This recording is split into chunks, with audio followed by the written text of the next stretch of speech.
साहब, लेकिन आनंद दुबे जी से एक कमेंट लूं कि अक्सर ये अब इसका एनालिसिस ये किया जा रहा है कि क्षेत्रीय दलों को कई बार ये लगता है या फिर दूसरे सहयोगी दलों को कि जो कांग्रेस अपना जनाधार बढ़ाएगी, जो कांग्रेस राहुल गांधी के नेतृत्व में आगे बढ़ना चाहती है, तो ऐसे में जनाधार घटेगा किसका? बीजेपी का तो घटेगा नहीं, उनके सहयोगी दलों का घटेगा। ऐसे में सहयोगी दलों का अस्तित्व खतरे में ना आ जाए, इसीलिए कांग्रेस जैसे पार्टी से दूर होना चाहते हैं। कि ऐसा नहीं है, सबकी अपनी अपनी सोच है। अब इंडिया गठबंधन में कांग्रेस पार्टी सबसे बड़ी पार्टी है, 100 से ज्यादा सांसद उनके चुन के आए हैं, कोई इनकार नहीं कर सकता। तो ये तो इतिहास है ना, ये तो मानना ही पड़ेगा कि कांग्रेस एक बड़ी पार्टी है।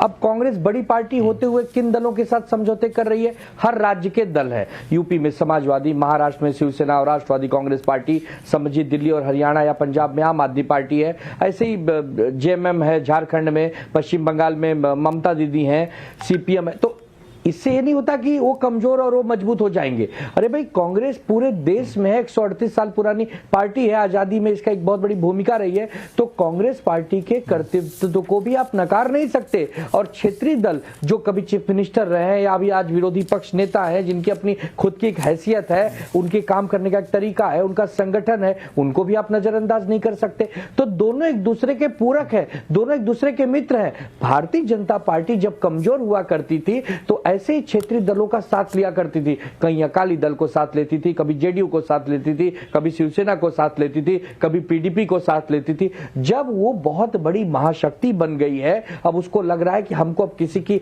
आवश्यकता नहीं है, तब वो आज अपना अकेले राजनीति करती है। लेकिन फिर भी केंद्र सरकार बनाने के लिए जेडीयू और टीडीपी का साथ लेना पड़ा, जो एकनाथ शिंदे की शिवसेना, उसका साथ लेना पड़ा। जब छोटी पार्टी थी तो हर किसी का सहयोग लेके आगे बढ़ रही थी, अब बड़ी हो गई तो अब सहयोग की जरूरत उस कदर पड़ी नहीं। तो यही डर शायद दूसरे लोगों को सताया जा रहा है कि शायद भाजपा की तरह वापस से कांग्रेस अपना हमारे इंडिया गठबंधन में ऐसा कोई डर है नहीं। इंडिया गठबंधन में लक्ष्मण जी ऐसा कोई डर है ही नहीं। इंडिया गठबंधन में बड़ा छोटा कोई है ही नहीं। इंडिया गठबंधन में सब समान है। बोलना चाहते हैं? ठीक, समझ गया। एक मिनट, फकरूल साहब कुछ कमेंट करना चाहते हैं? देखिए लक्ष्मण जी, मैं आनंद दुबे जी की बात को आगे बढ़ा देता हूं, आपके सवाल को आगे बढ़ा देता हूं। भारतीय जनता पार्टी ने महाराष्ट्र में क्या किया? एनसीपी को तोड़ा, शिवसेना को तोड़ा। ये किसको खत्म करने वाले लोग हैं? ये किन पार्टियों को खत्म कर रहे हैं? क्षेत्रीय दलों को ना। तो ये केवल सवाल कांग्रेस पे क्यों उठ रहा है? भारतीय जनता पार्टी क्या उसी रास्ते पे नहीं है? क्यों शिवसेना को तोड़ने का काम किया? क्यों एनसीपी को तोड़ने का काम किया? उत्तर प्रदेश में आ जाइए, बाई इलेक्शन हुआ था, एक सीट संजय निषाद जी की पार्टी जीती थी, लेकिन उसके बाद भी संजय निषाद जी दिल्ली में बैठे रहते हैं, वो सीट तब भी भारतीय जनता पार्टी लड़ती है। तो भारतीय जनता पार्टी हो या कांग्रेस हो, हम तो स्पष्ट कहते हैं, जो राष्ट्रीय दल हैं, जब उनको मौका मिलता है वो क्षेत्रीय दलों को दबाने का काम करते हैं। और वो उस रास्ते पे भारतीय जनता पार्टी भी कहीं ना कहीं कांग्रेस भी रही थी। तो आज वो खतरा नहीं है जो खतरा था कि हम क्षेत्रीय दलों को खत्म कर दें। कांग्रेस के सहयोगी दल आवाज उठा रहे हैं। सवाल इसलिए उठ रहा है कांग्रेस पे क्योंकि सवाल कांग्रेस के सहयोगी दल उठा रहे हैं। क्यों भाजपा पे नहीं उठ रहा? अभी तो महाराष्ट्र में चुनाव नहीं, क्यों नहीं उठा रहे हैं? अरे अगर महाराष्ट्र में आपने दो दलों को तोड़ दिया है, सिंबल छीन लिए हैं, आप पे सवाल नहीं उठेंगे।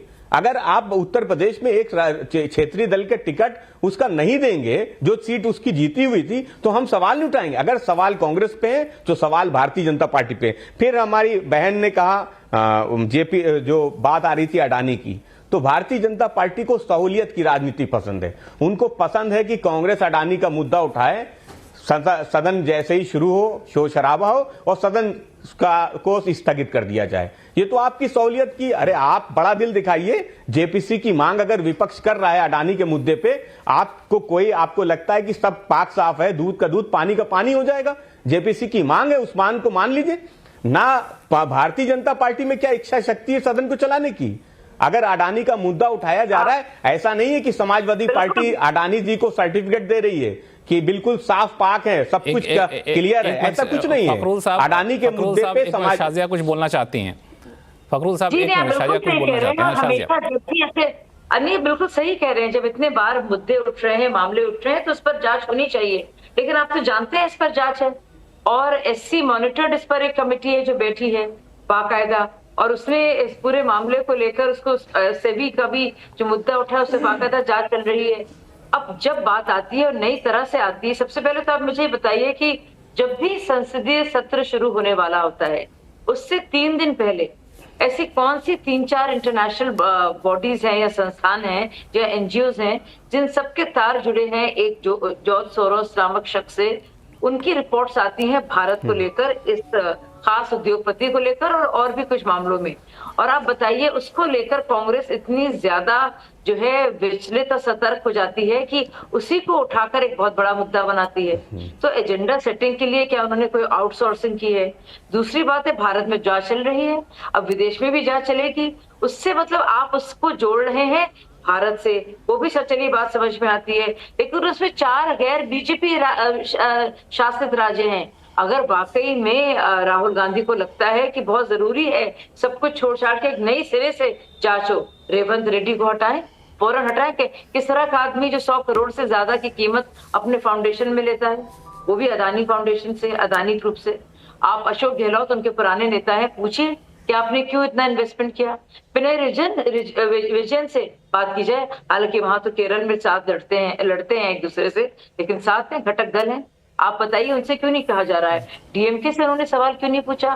फौरन अगर वाकई में इतने सीरियस हैं अडानी ग्रुप को लेकर और जो यकीन करते हैं राहुल गांधी की वाकई में ऐसा सब कुछ हो रहा है और एक उद्योगपति ने पूरे देश को खरीद लिया है, तो आप बताइए क्यों नहीं आड़े हाथ लेते हैं स्टालिन को, उदयनिधि को? क्यों नहीं कहते हैं कि हम आपसे बिल्कुल हमारा रिश्ता खत्म हो रहा है क्योंकि आप एक बहुत ही ज्यादा भ्रष्ट कॉर्पोरेट के साथ आपके ताल्लुक है।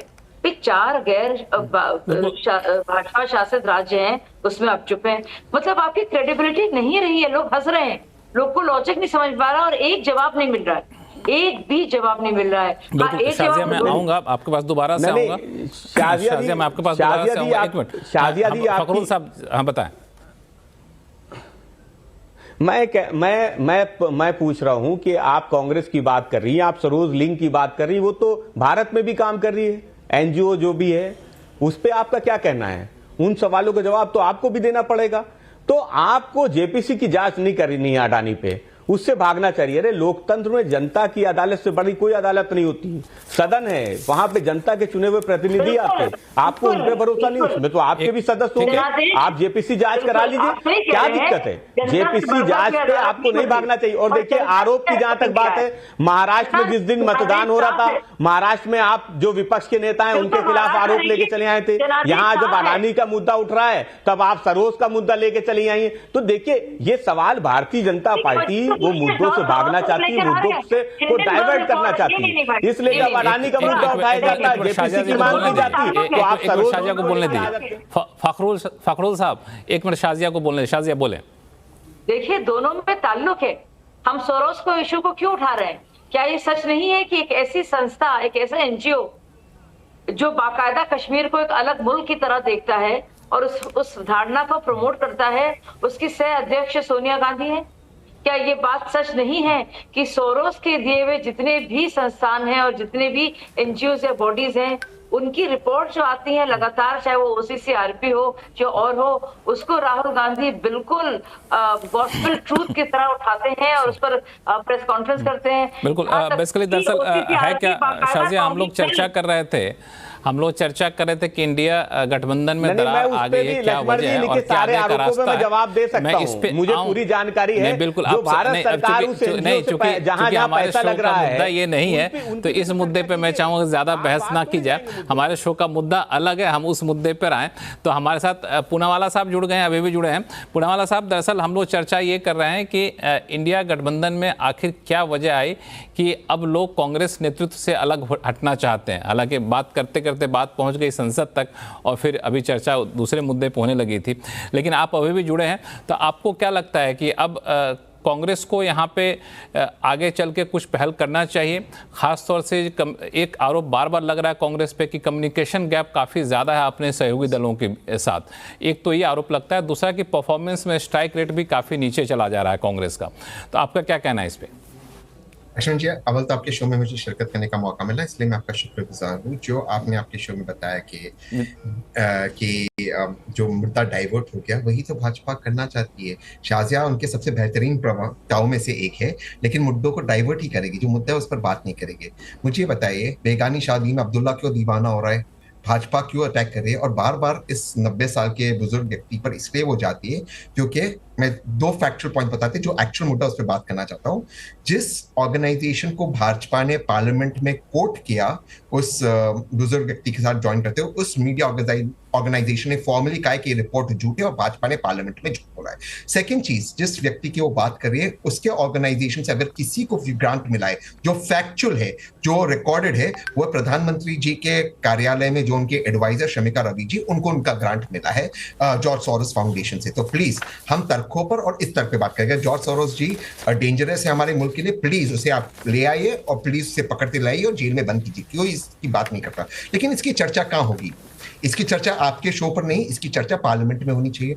पार्लियामेंट को सरकार भंग कर रही है। 50,000 रुपया का बंडल मिल गया तो सरकार पार्लियामेंट को भंग करते करोड़ों रुपया टैक्स पेयर का वेस्ट कर रही है। लेकिन मैं मुद्दे पर आना चाहता हूं क्योंकि आपका मुद्दा इंडिया अलायंस को लेकर है। देखिए, इंडिया अलायंस को लेकर मैं 2 या 3 चीज कहना चाहता हूं। आप देखिए कि लक्ष्मण जी, और आप इस चीज को मानेंगे कि यूपीए की तरह या एनडीए अलायंस की तरह इंडिया अलायंस का कोई फॉर्मल स्ट्रक्चर नहीं है। इन द सेंस जैसे कि यूपीए अलायंस में माननीय सोनिया गांधी जी एक चेयरपर्सन अपॉइंट हुई थी, ठीक उसी तरह एनडीए को माननीय प्रधानमंत्री जी हेड करते हैं। वो एक फॉर्मल स्ट्रक्चर है। आपको एनडीए से कम्युनिकेशन आता, आप एक बहुत वरिष्ठ पत्रकार है, जब यूपीए था आपको यूपीए से कम्युनिकेशन आता।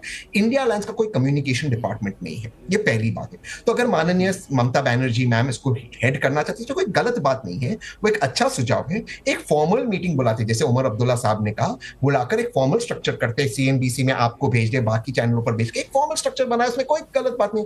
मैं तो कहता हूँ इंडिया अलायंस में इतना टैलेंट है, माननीय उद्धव ठाकरे जी भी इसे लीड कर सकते हैं, माननीय उमर अब्दुल्ला साहब भी इसे लीड कर सकते हैं, ममता जी भी लीड कर सकते हैं, अरविंद जी भी लीड कर सकते हैं, अखिलेश जी भी लीड कर सकते हैं, तेजस्वी जी भी, टैलेंट साहब भी। तो इसमें टैलेंट की कोई कमी नहीं। दूसरी बात, इस चीज से मैं बिल्कुल इत्तेफाक रखता हूं, और यहाँ पे आपके शो पे एक बहुत वरिष्ठ पत्रकार है, कि कहीं ना कहीं कांग्रेस को अपना कम्युनिकेशन इंप्रूव करना होगा, और ये इंप्रूव करते अपने साथियों के साथ बातचीत करना, और जो जिन मुद्दों को उठाना है उन्हें ठीक तरीके से उठाना होगा।